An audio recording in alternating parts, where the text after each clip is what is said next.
주리미들 안녕. 나긋나긋 촬영하러 왔어요. 제가 말씀드렸죠? 한 달에 한 번은 찍겠다고. 오늘 내용 뭔지 저도 모르고요, 작가님이 준비해 준 걸로 한번 촬영을 시작해 보겠습니다. 뿅. 원장님, 제가 앞에 체크리스트를 드렸는데 한번 읽어봐 주실 수 있나요? 이 체크리스트? 마주하게 되는 어떤 상황이나 말을 오래 곱씹고 생각한다. 혼자만의 시간, 조용한 공간이 꼭 필요하다. 난가? 타인의 감정을 쉽게 내 일처럼 느끼기도 한다. 인간관계에서 쉽게 지치지만 항상 진심으로 관계를 맺고 싶어 한다. 나의 상태 아니니? 이거 난데? 저랑 비슷한 유형의 사람들이 대한민국에 1000만 명 정도 있다는 거예요. 이런 사람이? 하긴 그렇지, 나도 그러니까. 그래서 이런 사람들을 초예민자라고 부른대요. 감정이 되게 섬세해서 다른 사람의 감정까지 신경 쓰는 사람들. 그래서 정작 나는 못 지키는 사람들. 초예민자? 그거 나도 이거 얼마 전에 본 적 있는데 그거 아니야? HSP? 맞아요. Highly Sensitive Person. 이것 때문에 좀 머리 아팠어가지고 내가 이거 좀 찾아봤었거든. 막 내가 싫은 상황인데 싫다고 말을 못하고 내가 분위기를 깰까봐 그냥 나만 참으면 되지 라는 마음으로 가거든요. 그게 지속되다 보니까 피로감을 좀 느끼게 되는 것 같아요. 엄청 느끼지. 왜 나는 타인에게 솔직할 수 없는가에 대한 궁금증이 좀 요즘 드는 것 같아요. 그래서 그걸 나한테 물어보고 싶은 거야? 난 투자자인데. 티셔츠. 내가 올해 이제 40대 중반이잖아요. 그죠? 사실 이거는 뭔가 내가 좀 불편하고 힘든 게 있을 때 그거를 적극적으로 해결을 하려고 하는 사람들 같은 경우에는 본인한테 생기는 그런 어려움들마다 약간 그 처방전 같은 게 있어. 스텔라님 올해 몇 살이지? 26이. 그러면은 내가 스텔라님 나이 때도 이랬을 거 아니야. 나라는 사람이 이러니까. 그때부터 30대를 거치면서 이게 나를 힘들게 하는구나, 이런 기질적 성향이. 그걸 내가 느끼고 그럼 어떻게 해야 될까를 고민하면서 나름대로 내가 답을 갖고 있는 게 있어. 예민하고 민감한 사람들이 어떻게 하면 조금 편안하게 살아갈 수 있을까? 나의 경험으로 내 나름대로 이런 문제를 해결하는 방식이 생겼거든. 오늘 그 얘기를 한번 해볼까? 좋아. 근데 난 일단 좀 충격인 게 이게 1000만 명이나 된다고? 대한민국의 20%가 비슷한 감정을 느끼고 있다. 일단 거기서 굉장한 위로를 받는다 내가. 난 나만 힘든 줄 알았어 옛날에. 기질이라는 게 있는데 기질은 말 그대로 천성이야. 하늘로부터 물려받는 거야. 그래서 바뀔 수가 없대. 근데 이렇게 여기까지만 들으면 좀 약간 절망적인데 이거를 다루는 방법들은 다 있는 거지. 사람마다 생긴 게 다 다른 것처럼 기질의 모양이 다른데 그 기질 안에서 내가 어떻게 하면은 좀 잘 살 수 있는지에 대한 방법들이 있대. 내가 깨달은 경험들을 얘기를 해줄게. 그 전에 나는 내가 맨 처음에 이런 걸 통해서 이제 문제들을 해결해 나갈 때 깨닫게 된 게 어떤 상황이든지 그것에 막론하고 제일 중요한 게 있는데 그게 뭐냐면은 자연스러운 현상이라는 거를 먼저 받아들이는 게 중요한 거야. 모르겠어. 이게 뭐 우리나라 사람들은 이래라는 거가 많은 거, 유독 많은 것 같긴 한데 정상과 비정상에 대한 기준들이 있는 것 같아. 정상의 범위가 있고 그 밖으로 나가면 비정상인 거야. 그 예민하다는 표현 쓰잖아 우리가. 스텔라님은 예민하다는 표현 들으면 어떤 느낌이 들어? 좋은 감정은 안 드는 것 같아요. 그러니까 좀 뉘앙스가 부정적이지. 그러니까 그거 자체가 우리 같은 문화권에 살고 있는 사람들한테는 뭔가 그 부정적 뉘앙스가 있는 거야. 그러니까 이런 거지. 너 왜 이렇게 예민해? 이게 그 사람한테 약간 이 정상 범위 밖에 있는 것 같이 느끼게 하는 거야. 넌 비정상이야. 넌 너무 예민해. 이거는 그 사람으로 하여금 이제 나는 정상이 아니고 비정상이다 라는 느낌을 주는 그 어감이 있거든. 근데 그러다 보니까 사람들이 이제 예민하단 말을 안 들으려고 노력을 하게 되는 거지. 비정상이고 싶지 않으니까. 근데 내가 살아오면서 느끼는 거는 이렇게 다른데 사람들이 그거를 정상과 비정상으로 딱 나눌 수 있을까? 그럼 도대체 어디서부터 비정상이고 어디서부터 정상일까? 내가 느끼는 건 그런 거 없는 것 같다는 거야. 그게 이제 남한테 큰 피해를 준다. 그 피해도 우리가 주관적이면 사회가 혼탁해지니까 우리나라 법치주의 국가잖아. 그러니까 법으로 정해놓는 거야, 명확하게. 그 법을 어기는 게 이제 비정상이 되는 거야. 그게 아니면 정상이 되는 거고. 어느 순간부터 사람들이 예민하다 말을 딱 들었을 때 나는 비정상이구나, 나는 정상이 아니구나 라고 느끼고 있다는 것 같이 느껴져. 그리고 나도 그것 때문에 힘들었던 것 같아 옛날에. 밥 먹으러 갔는데 나는 또 저희 남초회사 다녔거든. 보험회사 밥 먹으러 가면 어떤 줄 알아? 뭐 먹을까 물어보지도 않아. 다음에 다 할게요. 이거야. 부장님 오늘 뭐 드시겠어요? 난 짜장. 마음대로 먹어. 밑에 그 차장님이 저기요. 네 여기 짜장 6개요. 옆에서 있다가 난 짬뽕 먹고 싶은데. 근데 못 먹어. 말 못해. 야 너만 따로 하면은 더 시간 오래 걸리잖아. 그냥 짜장 먹어. 약간 이런 느낌 있지. 그런 게 있어. 근데 그러면서 사람들이 이제 깎이는 거야.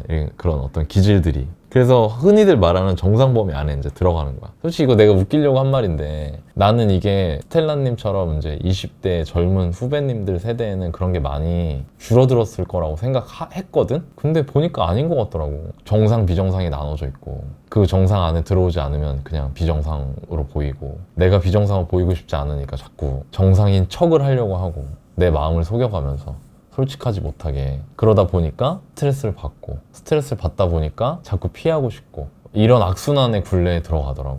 이게 똑같은 것 같아.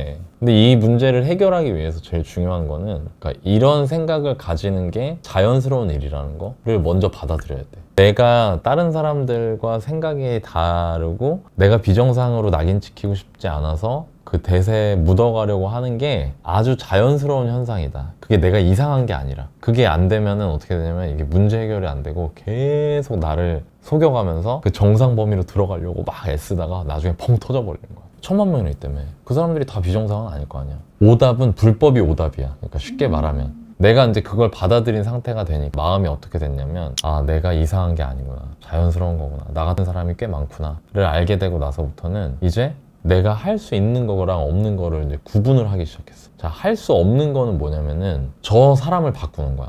그러니까 내 입맛에 맞게. 이 문제를 이제 해결을 하려고 보니 과연 저 친구를 내가 바꿀 수 있을까? 저 친구가 바뀔까? 근데 그 너무 힘든 거야. 그러면은 누가 바뀌어야 되냐면 이제 내가 바뀌어야 되는 거거든. 내가 바뀜으로 인해서 저 친구를 바꾸거나 내가 바뀜으로 인해서 그 상황이 바뀌게 만들거나 이런데 그 노력이 필요하더라고. 그래서 이 두 가지를 먼저 알아야 돼. 첫 번째는 나는 이상한 게 아니다 라고 받아들이는 거. 두 번째는 받아들인 상태이기 때문에 문제를 해결할 의지가 생겼어. 문제를 해결하려고 할 때는 내가 할 수 있는 게 뭔지를 생각을 해봐야 돼. 그러면 이제 내가 할 수 있는 게 뭐냐? 첫 번째가 인지를 돌리는 거야. 나는 어떤 사람인가? 근데 그게 되게 부족해, 사람들이.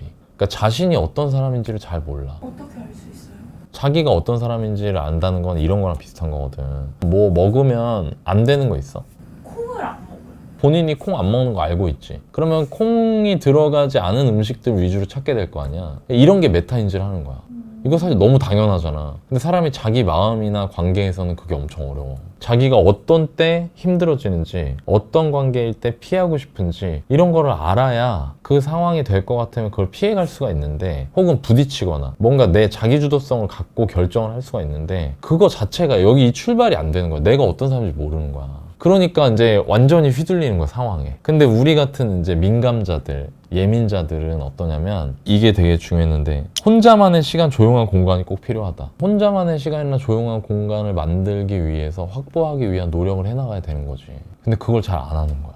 근데 그걸 하려고 노력해야 된다는 거지. 그리고 여기 또 있다? 타인의 감정을 쉽게 내 일처럼 느끼기도 한다. 타인의 감정을 내 일처럼 느끼면서 내가 힘들어지는 경우가 많아. 그럼 어떻게 하면 되냐면 그 한계를 정해놓고 그걸 넘지 않으려고 노력을 해야 된다는 거죠. 그런 걸 안 한다는 거야. 자기가 어떤 사람인지 모르니까. 이게 되게 중요해. 어디가 저의 한계치인지를 모르면 그 과거의 나를 봐야지. 이 민감자들이 여러 특징이 있을 거야. 정서적 민감이 있고 환경적 민감이 있거든. 그러니까 예를 들면은 정서적 민감은 그 관계에서 오는 스트레스. 아까 말한 나 쟤랑 있으면 불편한, 쟤 표정이 왜 저러지? 내 때문에 그러나? 이런 거 느끼는 게 정서적으로 민감한 거고, 환경적으로 민감한 거는 사람 많은 데 가는 거.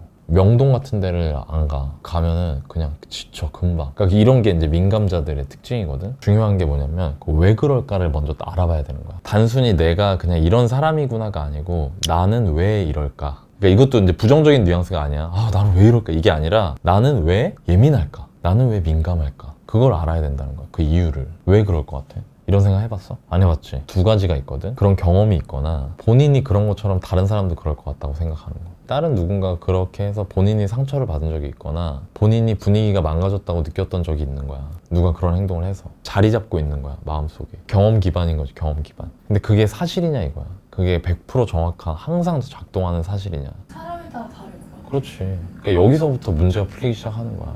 상황을 객관적으로 보는. MBTI에서 I하고 E 있잖아. I가 우리 흔히 말하는 내향형이라고 하고 E를 외향형이라고 하잖아. 내향형인 사람들이 민감형이야. 단순히 뭐 조용히 있고 싶어요, 내성적이에요 이거고, E는 막 와 막 놀자 막 이런 그 단순한 개념이 아니고, I는 예민한 사람들이 주로 I가 많아. E는 덜 예민한 사람들이 많아. 둘 다 사람이라 에너지량이 정해져 있거든. 근데 I 같은 경우에는 에너지를 빨리 소모해. 왜 소모하냐면 두 가지 측면이 있는데, 하나는 받아들이는 정보의 양이 많아. 즉 예민하기 때문에, 민감하기 때문에. 그래서 사람이 많은 데 가면 저 사람 하는 얘기 들리고, 저 사람이 걸어오고 있는 게 보이고, 뒤에서 차가 지나가면서 빵빵대는 게 들리고, 이게 다 같이 들어오는 거야 나한테. 그러니까 어떻게 돼? 에너지는 똑같은데 이 들어오는 정보의 양이 많으니까 어떻게 돼? 그냥 피곤해지는 거야. 그러니까 혼자 있고 싶어 하는 거야. 관계의 그 가짓수를 줄이고 싶어 하는 거야. 그래서 내향형이 되는 거야. 근데 외향형은 그런 게 좀 무뎌. 주로 자기가 발산하는 거에 관심이 많아, 그 사람들은. 그래서 정보가 들어오는 양이 적어. 근데 이 정보의 양이 많아지니까 그 정보를 처리하는데 필요한 에너지도 많겠지? 하나 더 있는 게 뭐냐면, 그 처리 과정도 복잡해, 예민한 사람들. 그 처리 과정이 복잡한 게 딱 스텔라님이 말한 그거야. 일어나지 않은 일을 계속 생각하고. 나도 그래, 나도. 내가 너희들 눈치 얼마 많이 보는 줄 아냐? 야, 나 출근해가지고 니네들 얼굴부터 봐. 원래 사람이 일할 때 무표정하게 일하잖아. 근데 나는 그게 뭔가 화난 것 같고, 뭐 일이 잘 안 풀려서 힘들어하는 것 같고, 그렇게 보일 때도 있어, 나도. 그럼 이거를 해결하는 방법이 있어. 내가 터득한 거야, 이거는. 알려줄까? 적어보는 거야. 그 정보 처리 과정을 적는 거야. 왜 적을까? 왜 적으라고 할까?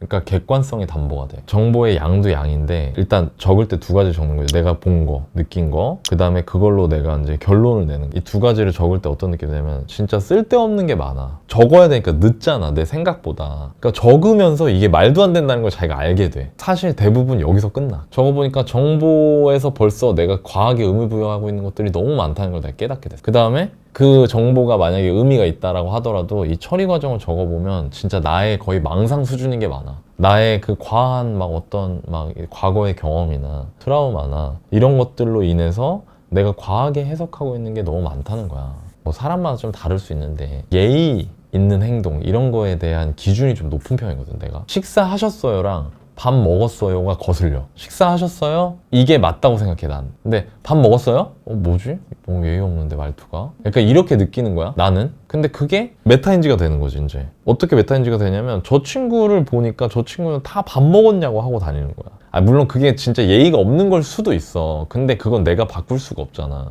타인의 행동이니까. 내가 그 정보를 어떻게 처리하느냐가 중요하잖아.